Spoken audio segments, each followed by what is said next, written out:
예, 두 번째로 섹터와 테마, 구체적인 매매에 대한 얘기를 드리도록 하겠습니다.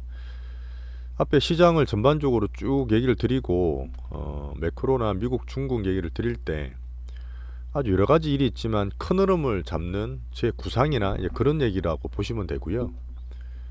11월 달 FOMC가 금리를 인상할 수도 있지만 저는 동결로 보고 있습니다. 그 사이 미국 고용이나 소비가 좀 꺾인다 보기 때문에 또 그런 안 좋은 지표들이 증시에서는 금리를 동결시킬 수 있는 좋은 작용으로 저는 보고 있고요.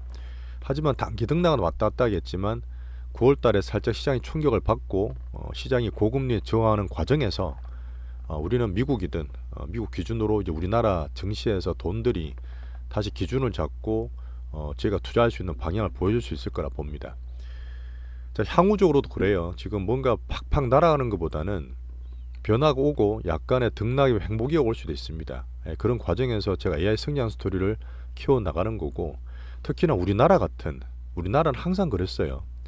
수급이나 모멘텀 증시 특징이 있는데 이런 것들은 오히려 8월 9월에 조정이 받아서 지금 약간 정신없는 상태인데 돈들이 어느 순간 또 모여서 트렌드를 만들어가고 몇 배, 10배가 날 수 있는 테마주로 또 나온다 봐요.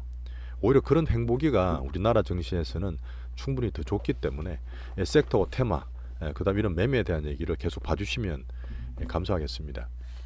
실전 투자 채널 젤이고요. 젤이 투자 채널 구독과 좋아요 감사드리겠습니다. 자, 지금 2차 전지를 저희가 사실 고민을 좀 하고 있어요. 처음 먼저 말씀드릴 섹터인데 결론은 여전히 중기 추세는 살아 있습니다. 여전히 살아 있고 올해 초부터 계속 말씀드렸던 성장, 전기차나 2차 전지 성장을 의심하는 분 없어요. 그렇기 때문에 어닝이 살짝 지금 꺾였죠. 꺾였다기보다는 횡보죠.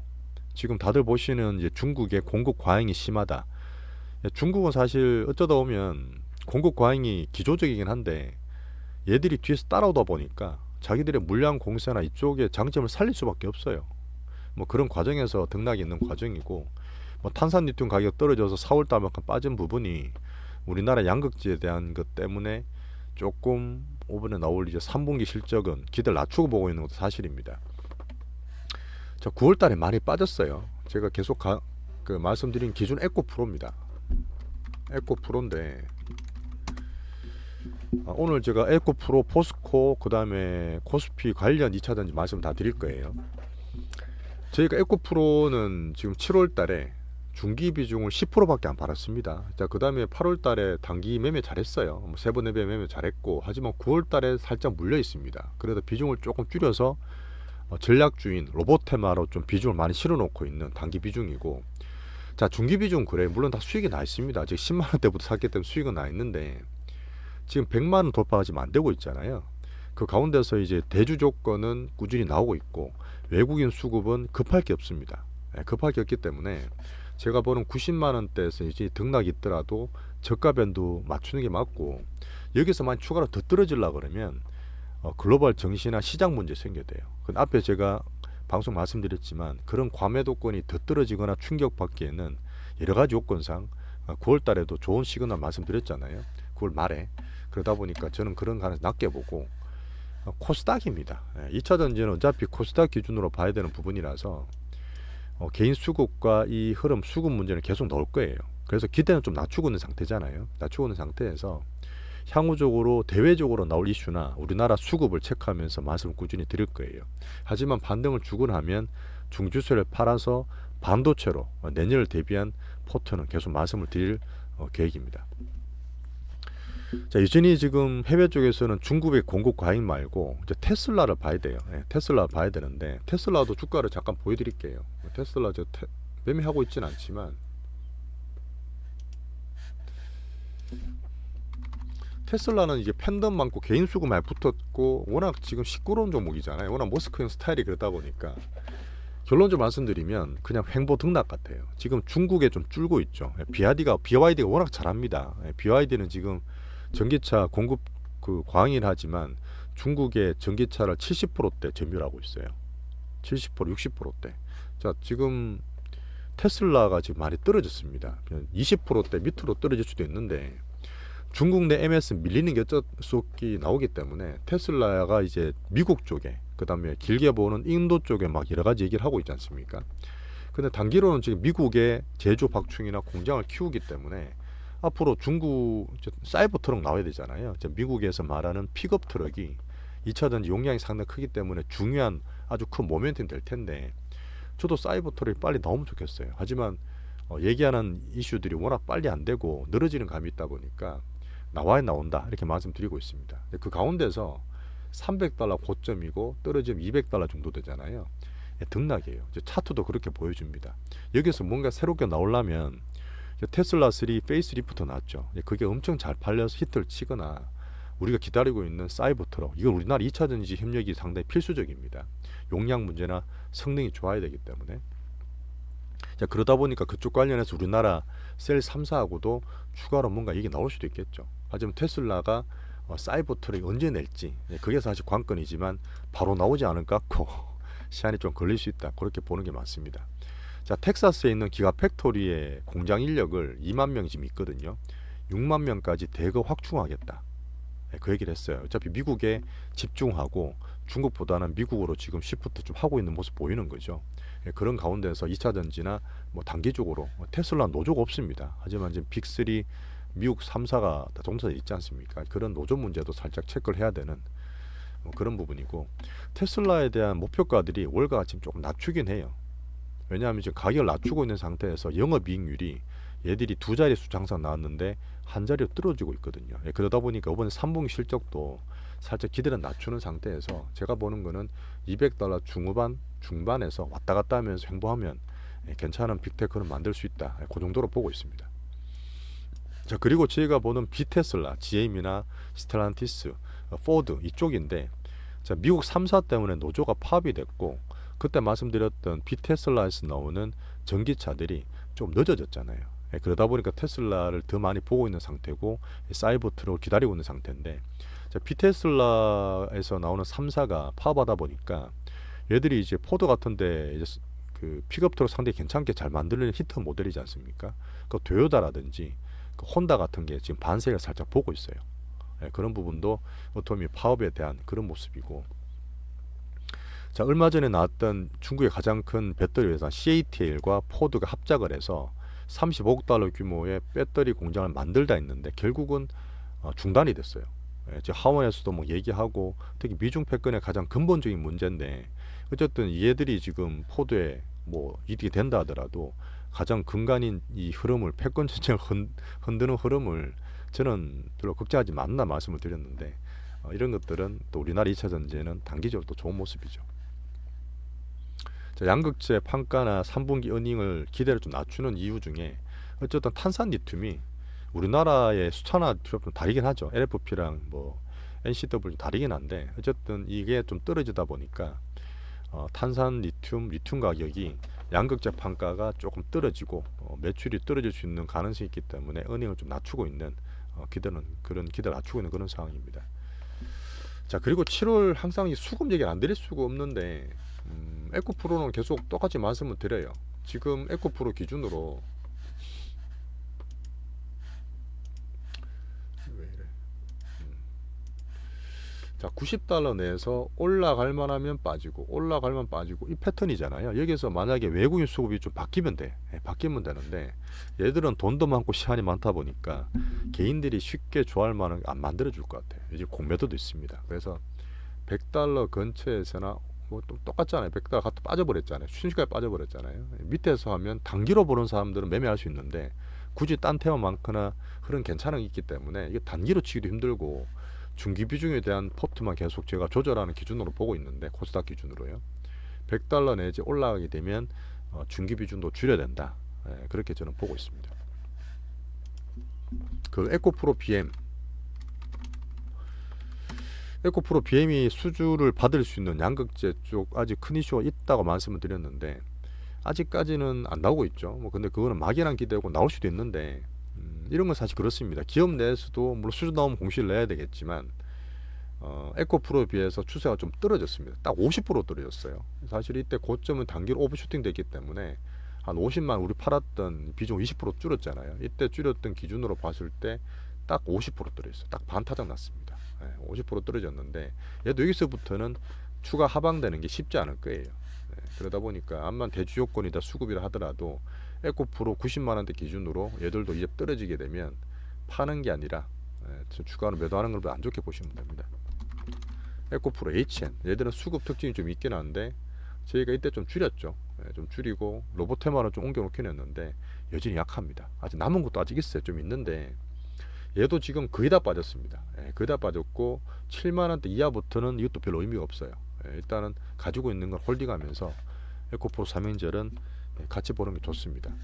약간 시간을 두고 보세요. 단기로 그럼 이거를 짧게 들어가서 외국인 수급이 바뀌든지 한번 모르겠는데 에코프로나 이쪽이 단기로 치기도 힘들어요.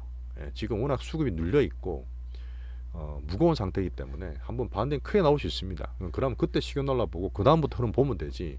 언제 한 반등 크게 나오겠지 싶어서 미리 들어와서 단기적으로 매매하는 거는 안 좋아요. 여전히. 자, 일단 밸류가 쌉니다. 포스코홀딩스는 밸류가 싸기 때문에 여전히 2차전지 내에서는 하반기 기대를 좀 하고 있습니다. 아직까지 여전히 박스권 내에서 움직이는 부분이고 실적 부분이 나오면 또 향후 장기 전망이나 얘들이 밸류가 좋다 그랬어요. 싸기 때문에 어닝 시즌도 살짝 기대를 하고 있습니다. 포스코홀딩스 그렇게 기대를 하고 있고 어쨌든 해외 쪽 리튬 광산 문제라든지 나오는 여러 가지 비전들이 상당히 괜찮은 흐름이라서 이런 것들은 제가 단기 매매할 수도 있어요. 이미 지금 박스권 하단에 있기 때문에 단기적으로도 사실 매수를 좀 해도 되는 구간이라 저는 보고 있고 자 같이 보는 게 포스코 인터예요. 포스코 인터도 뭐 살짝 깨지긴 했고 기준이 포스코홀딩스긴 하지만 단기로 슈팅이 오버 될 수 있습니다. 하지만 얘들도 포스코 기준으로 매매하시면 될 것 같아요. 포스코 DX는 이미 제가 이때부터 대주주권 끝났다 말씀드렸고 워낙 탄력이 좋죠. 탄력이 좋고 대주주가 많이 빠지긴 했습니다. 하지만 여전히 위험하게 연말까지 보면서 저는 보고 있겠습니다. 자 그리고 대주주권이라는 게 뭐냐면 무조건 10월 달부터 11월 계속 빠진다는 게 아니에요. 요번은 사실 9월부터 좀 빨리 나오긴 했는데 대주주권이라 해서 코스닥 종목들이 무조건 4분기 떨어진다는 게 아니라 예전도 제가 비교시켜 드렸지만 미리 조정 받으면 그 이후는 단기 등락 나올 수도 있고 횡보될 수도 있고 그럼 막판 되면 올라갈 수도 있습니다.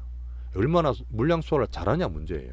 이미 9월달 많이 했습니다. 그러다 보니까 2차전지는 너무 겁낼 필요도 없지만 너무 큰 기대할 필요도 없이 단기 매매는 포스코 정도 하고 에코프로는 외국인들 수급 변화가 와야 된다. 그렇게 보시고 저는 하반기는 여전히 내년에는 여전히 되게 좋게 보고 있습니다. 성장 어닝 정책이 살아있어요. 성장 어닝 어닝이 살짝 그냥 기스났다 보시면 되고 이게 전혀 큰 추세랑 문제가 별로 없다. 에코프로 머티리얼즈도 상장 얘기하죠. 이런 것도 사실 연말까지 나올 수 있기 때문에 모멘텀 될 수도 있습니다. 자 반도체는 여러 가지 말씀드리지만 기준은 여전히 내년에 큰 먹거리를 봅니다. 미국에서 가야 될 흐름이고 이게 뭐 성장 스토리도 그렇지만 차트상 중기 추세도 나와요 사실은요. 그것도 좀 보여드릴 텐데 AI 성장 스토리 빅사이클을 보고 하반기 때 좀 모으자. 내년에도 사실 뭐 내년에 사도 되는데 어쨌든 중기 파트는 하반기 때 좀 모아야 된다 이렇게 말씀드리고 있는 부분입니다. 하반기 안 좋을 때 원래 안 좋을 때 사는 거예요 뭐든 간에. 하여튼 가장 기준은 뭐라 말씀드렸죠? 엔비디아입니다. 엔비디아 잠깐 보여드릴게요. 엔비디아가 나스닥 기준이에요. 물론 애플이긴 하지만 가장 큰 거는 지금은 우리나라 반도체가 봐야 되고 뭐 TSMC도 보고 마이크론도 물론 봐야 되겠지만 엔비디아 가장 핵심입니다. 자 엔비디아가 원래는 사실 그 GPU 만드는 게임에 들어가는 걸 만들고 몇 년 동안 비트코인 발굴한다고 엄청 올라간 거 아시죠? 그때 몰라서 GPU나 게임에서 하는 이 그래픽카드는 가격이 빠지지도 않아요. 안 빠져요. 디폴트가 됐기 때문에 암만 비트코인 안 좋아서 떨어진다 하더라도 그래픽카드는 살만하면 20만원에 사면 좋은 거 샀거든요. 지금 50만원 60만원 줘야 돼요. 그만큼 이 가격이 올라간 게 디폴트 돼서 많이 비싸졌습니다. 기본적으로 엔비디아는 좋은 면이고요. 엔비디아가 사실 올해 초부터 나스닥을 끌었던 가장 근본이었고 올해 들어서 5배 올랐어요. 5배. 엄청 올랐죠. 이 빅테크에서 시총이 100조 넘는 애들인데 하지만 500달러 내에서 뭐 IB들이 이게 뭐 AI 된다고 600달러, 700달러, 900달러 부를 때 사실 시장에서는 그게 안 보였기 때문에 우리는 추세만 보고 따라갔습니다. 자 그리고 500달러에서 꺾였고 400달러에서 받치고 있어요. 자 애플이 170달러 초반 받치는 것처럼 단기적으로 제가 미국 매크로도 보면서 나스닥 빅테크를 보고 있는데 엔비디아가 지금 이 400달러 정도에서 받치면 제일 좋아요. 하지만 뭐 출렁거리다가 뭐 살짝 꺼질 수도 있죠. 이번에 실적은 물론 좋게 보고 있긴 하지만 은행에서 한번 실적을 봐야 되고 $400 또 지지를 받으면 놓을 수 있습니다. 이게 바로 이제 행보 등락 과정이고 내년에 빅테크나 AI 성장 스토리 만드는 과정이라 보는데 한번 크게 올라왔어요. 이게 큰 추세입니다. 추세하고 우리가 보는 이제 그 5파 파동이 있습니다. 그 파동으로 봤을 때 첫 번째 추세 이제 나온 거예요. 자, 그리고 이게 만약에 90년대처럼 저희가 닷컴의 흐름을 만들어가는 과정이다. 조정 보고 빠지면 사야 되는 거예요. 자, 그리고 내년에 가장 큰 2파가 나올 수도 있습니다. 그 흐름을 저는 보는 거고요. 그러면서 미국 경기가 연착륙되는 과정과 빅테크 AI 성장 스토리 거대하게 가장 큰 추세로 저는 보고 있습니다. 엔비디아는 $400 초반간 사도 돼요. 사실은요. 자, 마이크론 잠깐 보여드릴까요? 마이크론은 지금 TSMC 좀 약한 상태고 우리나라 삼성전자랑 포스피랑 항상 같이 가잖아요. 커플링 되는 유명한 회사인데 자 보세요. 지금 실적 발표 나오고 나쁘게 나오진 않았습니다. 근데 그날 빠졌어요. 목요일날. 어제 다시 다 올랐어요. 그냥 원점 된 거죠. 근데 이 흐름 보시면 5월달 엔비디아 날아가고 할 때 마이크론은 그 뒤에 반도체 물론 들어야 되겠지만 하이닉스 들어간다 뭐 삼전 뭐 마이크론 얘기 나왔지만 중국 얘기 때문에 시끄러웠잖아요. 중국에 얼마 안 된다 했는데 중국에 사실은 지금 기존에 하던 것들은 그냥 가기로 했지 않습니까? 우리나라 삼성전자 하이닉스도 그냥 중국에 투자하는 걸 제한하는 게 아니라 그냥 간다 그랬잖아요. 그런 것도 좋은 거죠. 그냥 박스입니다. 계속 왔다 갔다 하죠. 이 박스 내에서 반도체 움직여가면서 워낙 지금 몰리고 있는 엔비디아에서 AI 성장 스토리가 확장되면 딴 것도 분명히 필요하죠. 반도체도 필요하고 AMD 2차적으로 하는 개들도 필요하기 때문에 AI 성장 스토리의 무궁무진한 가능성 보면서 그때 전체를 보는 거라 보시면 돼요. 그래서 여전히 저희는 하반기 때 삼성전자는 추세를 보지만 매매는 안 할 거고 하이닉스 기준으로 중기 포트를 편입할 거고 소부장 내에서는 삼성전자 향이라든지 그때 그 반도체 관련해서 지금 하나마이크론 보고 있다 말씀드렸잖아요. 하나마이크론 일단 볼까요?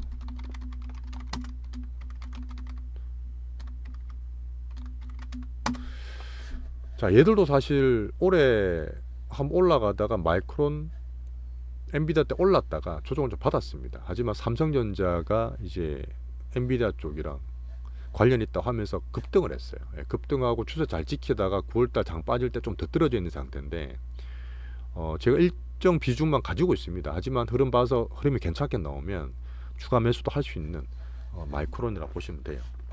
하나 마이크론. 소부장은 매매원과 이번에 빠질 때마다 저가 매수를 할 대상으로 저는 보고 있습니다. 반도체 여전히 놓치면 안 돼요.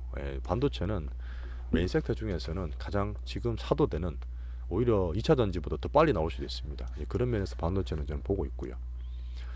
자, 그리고 9월 달에 조정이 예상보다 됐지만 로봇 테마, 메인 테마나 시장이 빌빌거리고 좀 쉴 때 전략주로 저희가 처음에 레인보우를 좀 많이 샀어요. 레인보우를 샀다가 레인보우 약해지고 익절함했죠. 레인보우를 이때 16만원대부터 사서 조금 추매하다가 이때 못 팔았어요. 못 팔고 19만원대, 20만원대, 19만 후반이어서 20만원대 한 있는 비중을 절반 정도 팔았습니다. 한 10% 정도 수익 보고 팔았고 좀 약해지는 가운데서 유진로봇을 반 샀어요. 유진로봇이랑 레인보우를 둘 다 가지고 있다 보시면 되고 비중이 단기 비중은 두 개 꽤 큽니다. 큰 상태에서 유진로봇도 되게 등락이 심했죠. 제가 금요일날 말씀드렸지만 약간 양아치 무빙 같았지만 자체적인 것보다는 뭔가 이제 시장 영향이 좀 컸다. 워낙 우리 그때 언제죠? 화요일인가 수요일인가요? 화요일이죠. 그때 워낙 오버슈팅 밑으로 많이 빠졌기 때문에 그때 기다렸고 그대로 올려놨습니다. 자, 다음 주에 로봇은 이 모멘텀 볼 수 있는 두산 로보틱스 상장이 있습니다. 제가 이제 근래 들어서 상장주도 막 보고 있는 분위기인데 나쁘지 않아요. 어쨌든 기관들이나 개인들은 엄청 크게 돈도 많이 몰렸고 기대를 많이 하고 있습니다. 하지만 목표가가 첫날이 좀 애매해요. 첫날이 사실은 이게 다음 주 목요일이거든요. 목요일날 상장될 텐데 첫날 전까지 우리는 이 람보나 유진오프 좀 팔면 좋겠어. 물론 다 팔지는 않더라도 일정 비중을 좀 빼고 싶어요. 첫날 등락이 어쨌든 많이 심할 겁니다. 예전보다는 물론 좋게 보지만 첫날 등락이 엄청 심할 거기 때문에 이 추세를 만들어 갈지는 좀 지나서 봐야 돼요. 왜냐하면 첫날로 판단 안 됩니다. 며칠 봐야지 판단되기 때문에 만약에 로보틱스가 지금 저희가 이제 주위 보는 공모자 하시는 대가들이 많아요. 이분들이 물론 안전하게 하는 분들이 많아서 26,000원 공모가 보고 36,000원이나 46,000원까지는 봐요. 애매하긴 하죠. 10,000원, 20,000원 더 오르는 거고 뭐 더블까지는 안 보는 건데 그 정도로 뭐 돈 많은 분도 안장이 때리는 거죠. 그런 면인데 어쨌든 개인들은 많이 지금 기대를 할 거고 로봇이나 이쪽이 테슬라도 그렇고 지금 조금씩 언론들이 나오고 있다 보니까 이때 얼마 갈지는 사실도 봐야 되겠습니다. 예, 봐야 되는 부분이라서 이때 등락을 뭐 엄청 잘 갈 거라 보고 그때까지 들고 있겠다 그렇게는 안 해요.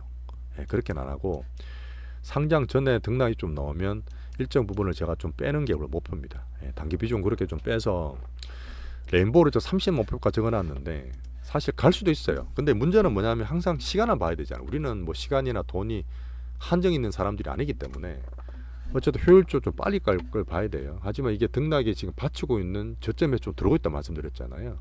한 반등이 나와주면 딱 좋지. 예, 그러면서 아직 우리가 일정 부분 줄일 수 있는 엑시트 할 수 있는 구간이 될 수 있을 것 같고 유즈노봇도 마찬가지입니다. 유즈노봇도 일단 이 흐름이 상당히 강하게 돌았어요. 제가 말씀드렸지만 매수가 상당히 강하게 돌았기 때문에 유효가 돼서 전고점 부근이라도 시도를 하게 되면 일정 부분 엑시트에서 비중을 좀 줄일 과정이다.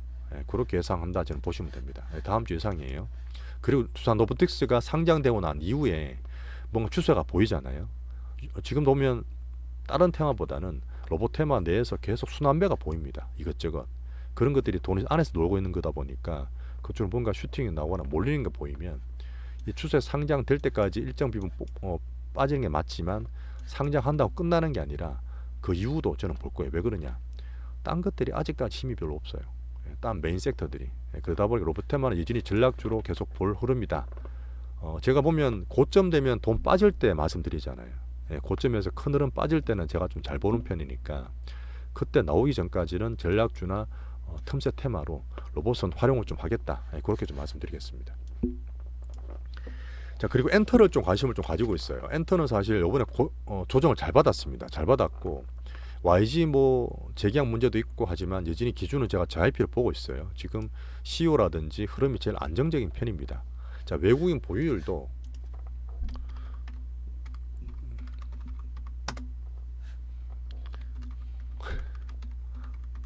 자, 외국인 보유율도 그림 보여드릴게요.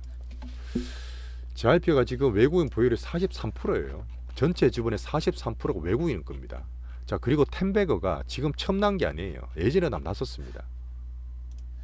매출도 꾸준히 늘었고요. 사실 이때거든요. 2017년도 1배 났었어요. 자, 그리고 출렁출렁 그리면서 사실 올해 들어서 엄청 많이 샀습니다. 외국인들이. 그리고 사실 올해 초에 주가가 뭐 6만원 7만원이었나? 예, 더블 났거든요. 예, 더블 났어요. 그리고 지금 8월달 9월달에 조정 좀 받으면서 주가가 떨어져 있고 제가 말씀드렸던 부분은 뭐냐 10만원대부터 저점 밴드 만들어질 거라 말씀드렸어요.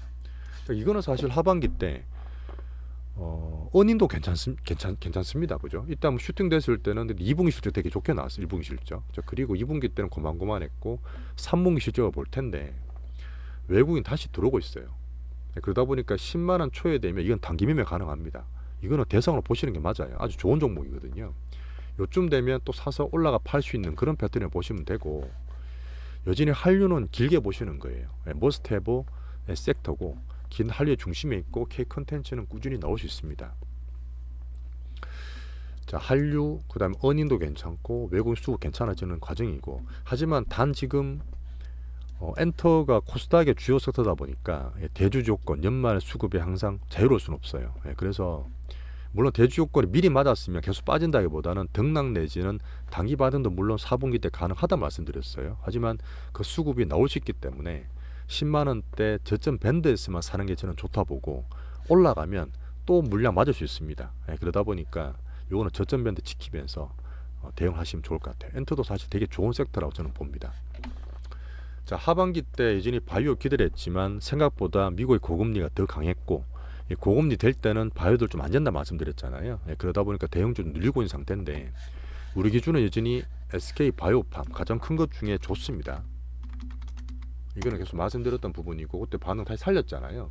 다시 박스권에 돌고 있지만 잘 살아있는 과정이고 밑에는 사도 되고 올라가면 팔아도 되고 단기 매매고 중장기로 들고 갈 수 있는 그런 바이오 좋은 종목으로 봅니다. 자, 그리고 유한양행이 요번에 이제 JNJ 관련해서 레이저틴이 되게 좋은 소식 나왔어요. 그거 되게 좋은 소식 나왔는데 한번 찾아보세요. 다 말씀 못 드리겠지만 아주 이 우리나라 바이오나 환우들한테 되게 좋은 소식이 나왔고, 유한양이 제가 팔아서 그때 알테오젠 단기 매매 한번 했습니다. 하지만 유한양이 계속 가지고 있고 보는 분들이 저도 계속 보고 있지만 이 밑에 떨어지면 사도 돼요. 7만원 초반 중반대고 올라가면 또 위에서 팔 수 있는 단기 매매 가능성이 있고, 흐름 보면서 스토리 보면서 중장기로도 키워갈 수 있는 좋은 종목이라고 봅니다. 대선 하나 보시면 되고요. JW 중해제약도 계속 뉴스가 나와요. 근데 생각보다 주가가 좀 흐름이 좀 늘어지죠. 요때부터 제가 선을 끊었고 좀 늘어지고 있는 상태인데 지금 한 번 더 선을 끌 거예요. 그게 이제 3만원대 중반입니다. 뭐 지금 저점일 수도 있는데 3만원대 한 6천원, 7천원 정도. 이게 물량 상태 괜찮아요. 그리고 저 떨어졌다가 저점에서 들어온 상태가 37,000원이기 때문에 요거는 보시는 분들은 요때 기준이긴 하지만 그 밑에 밴드를 요 정도로 보시면 될 것 같습니다. 자, 이렇게 알테오젠 제가 계속 관종도고 매매 가능하다 말씀드렸는데 요때 우리 엄청 급락했을 화요일날 사서 요때 팔았어요. 69,000원에 한 팔았는데 매매 계속 가능합니다. 밑에 떨어지면 사도 돼요. 6만원 5천원 밑에부터 사도 되고 올라가면 또 팔아도 되고, 또 뉴스 보면서 중장기로 키워갈 수 있는 상당히 큰 바이오 수급 개별주라 판단하고 있습니다. 자, 바이오는 계속 바이오를 할 텐데 그 정도 내려 보시면 돼요. 내 봤을 때 이것저것 볼 게 아니라 제일 안정적이고 수급 괜찮고 시장 내에서 관심이 가장 큰 대장주들이라 저는 보고 있습니다. 자, 금주에 종목 매매는 많이 없었어요. 어쨌든 방어나 수비하는 포트였고, 우리가 아까 말씀드렸던 유한양의 일절에서 74,000에 팔았던 거 반은 81,000원에 팔았어요. 그리고 반은 본전에 팔았습니다. 그래서 알테오젠을 65,000원 이하에 사서 요번 69,000원에 한 팔았다. 자, 나머지는 계속 로봇 테마 위주로 단기 매매 하고 있고 갖고 있고, 2차전지 바이오는 2차전지 반도체는 중기 비중을 쉬프트하게 해서 계속 적절한 타이밍을 재고 있습니다. 하지만 지금 10월달 앞 시황도 말씀드렸지만 기대할 수 있는 매쿨의 시그널을 좀 보이고 있어요. 그러다 보니까 기대를 하면서 이 메인 섹터 테마 내에서 투자와 매매를 적절히 하겠습니다. 자, 그리고 마지막에 제가 투자 관련 얘기를 드리는데 주간 시황에는 앞에 시황일 때 말씀을 드렸어요. 파월이 되게 좋은 얘기를 했습니다. 예전에 그런 얘기도 있어요. 진짜 주식을 하는 사람 중에 되게 나쁜 마음이지만 이 개인들은 주식이나 자본의 어떤 시스템 몰라야 된다. 이 몰라야 되기 때문에 어릴 때부터 우리나라에서는 교육을 안 시킨다. 뭐 이런 얘기도 했었어요. 사실 말이 안 되는 얘기긴 한데 우리나라가 정말 국민들이 스마트합니다. 배우는 거 되게 좋아하고 지적 의심이 정말 커요. 진짜 부지런하고요. 그러다 보니까 안 좋은 면은 경쟁심이 좀 심하고 오지랖이 좀 넓고 남들한테 지기 싫어해서 남들 잘 되면 배 아파하고 뭐 이런 건 있잖아요. 한 장단점이긴 한데 아주 큰 장점을 저는 좋게 보는 거죠. 자, 파월이 경제나 금융 교육이 필요하다고 그랬습니다. 미국의 인구가 3억 넘는데 정말 무지한 분들 많으시거든요. 아시잖아요. 우리나라하고 비교 사실 안 됩니다. 근데 이 금융이나 경제에 대한 자기들이 얘기를 하면 사람들이 좀 이해했으면 좋겠다는 얘기야. 이 파월이 금융 대통령이잖아. 전 세계 대통령이거든요. 그래서 이거를 좀 따라야지만 사람들이 지금 이런 긴축 시대 정말 자기들이 열심히 해서 연착륙 시키고 있는 과정에서 반응이 나와줘야 된다는 얘기야. 그러다 보니까 진짜 이 금융교육이 필요하다는 얘기를 교사 앞에서 했습니다. 교사들이 10대들을 가르치는 정말 중요한 분들이잖아요. 그래서 그런 금융 투자에 대한 경제 공부에 대한 금융 경제 공부에 대한 이 평생 투자 시대를 이분의 말에서 다시 한번 저는 적극 공감을 했습니다. 자, 우리나라 한국은행에 이창용 총재님이 처음으로 했어요. 예전에 총재님 안 그랬습니다. 되게 어렵게 길게 지루하게 그렇게 기자회견 했거든요. 매년 매월 달에 금퉁이 할 때도. 근데 작년에 들어왔던 이창용 한은 총재님 안 그래요. 욕 먹더라도 부동산 이렇다, MZ세대 이렇게 해라, 투자는 이렇게 해라 계속 얘기를 해주고 있습니다. 근데 사람 잘 안 믿잖아요. 어떻게 보면 정치나 어떤 그런 진영 싸움 놀릴 수도 있어요. 근데 실력 있는 사람들, 이 스마트한 이 앞에 있는 분들의 얘기는 좀 가려서 들어야 됩니다. 저는 한은 이창용 총재님 말을 되게 크게 참고를 하거든요. 그래서 제가 매월 금통회 할 때마다 기자에게는 전문을 다 봅니다. 실시간 듣기도 하고요. 그러다 보니까 예전이 이분이 그랬습니다. 빚내서 부동산 할 때 아니다. 저도 그렇게 보고 있고 내년도 힘들다 보고. 하지만 정시내에서 우리가 이건 개인적인 제 얘기지만 충분하게 틈새 시장에서 먹고 할 수 있는 그런 주식 투자는 룸이 있다 봅니다. 이거는 밑에는 한번 똑같은 얘기를 한번 읽어보세요. 주가는 여전히 시장과 유동성, 기업 경기와 그 다음에 금리에 대한 콜라보입니다. 이 두 개로 계속 왔다 갔다 하는 거예요. 이 큰 흐름이거든. 자, 그런 가운데서 이 수십 년간의 이 고금리 시대와 이 적응을 해야 되는 게 왔어요. 그러니까 예전에 수십 년간의 쉽게 증시를 봤던 그런 메커니즘이 바뀌었다는 얘기입니다. 파월도 맨날 그 얘기 하는 거예요. 저도 맨날 그 얘기 하는 거고. 그러다 보니까 조금 어렵겠지만 이 공부를 좀 더 하시면서 투자의 틈새 이 빅머니를 따라가시면 또 우리가 정말 또 수익을 많이 볼 수 있는, 올해 들어서 2차 전지를 갖고 있는 분이 사실 많이 없었어요. 아마 개인들 했다 하지만 내년도 마찬가지일 거고, 그 가운데서 제가 바이오나 반도체 우리 틈새 테마라 말씀드리고 있습니다. 하지만 레버리지는 관리 잘 하셔야 됩니다. 정말 남들 다 죽어라 할 때 레버리지 얘기할 때는 모르지만 지금은 단타매매 변동성 할 때 특히 미수 같은 거 정말 조심하셔야 돼요. 정말 조심하시고, 뭐 왔다 갔다 심하니까 한 번 잘 되면 큰 수익 날 것 같죠. 한 번 잘못돼서 한 번 골로 가는 게 레버리지 미수 투자입니다. 절대 하지 마세요. 자, 변동성과 우리 횡보되는 장세에서는 제가 또 잘하는 게 수급 매집주 테마주 발굴하는 게 제 특기입니다. 그럼 우리나라 한국 증시 특기 내에서 항상 대장 섹터와 대장 테마를 선별하고 포트 조절하면서 대장주를 매매할 수 있는 그런 과정이 되리라 저는 보고 있습니다. 자, 남은 우리나라는 이틀간 더 남았어요. 다음 주 우리나라가 미국장을 볼 수 있는 여유가 있기 때문에 나머지 또 푹 쉬시고 수요일 아침에 한번 말씀도 드리겠습니다. 뭐 그 전에 뭔가 얘기가 있으면 간단하게만 방송을 또 찍어 볼게요. 자, 건강하고 행복한 추석 연휴 보내시길 바라겠습니다. 감사합니다.